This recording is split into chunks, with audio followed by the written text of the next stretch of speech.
This shouldn't be a thing. If you ever find a thing you think should not be, send it in to Greg and me at janesays@civicmedia.us. Calvin found this one from the Associated Press. Who's the lucky person? Heather Hollingsworth.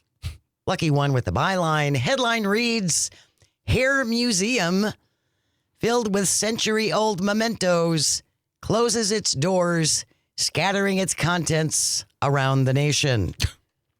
Ugh. Independence, Missouri hosted the Lila's Hair Museum Just so, come on now. with century-old wreaths Oh, God. made from human hair. Mm-hmm. Yes. Other glass cases overflowing with necklaces and watch bands, all woven from the hair of the dearly departed.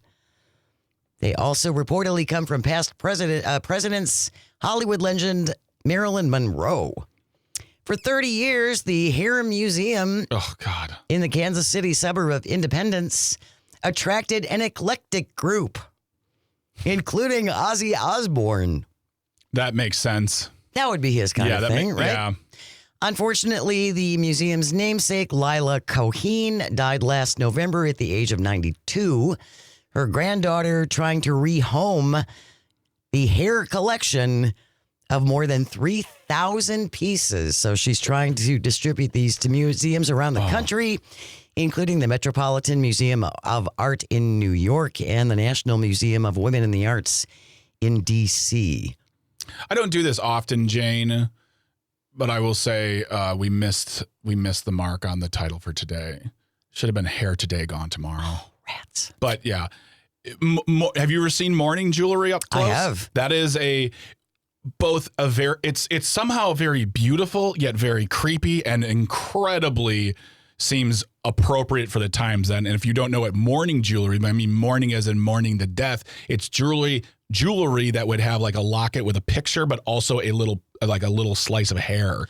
But again, they also made like pins. Yes. Out Oh of yeah. it. Yeah. Watch bands. Mm-hmm.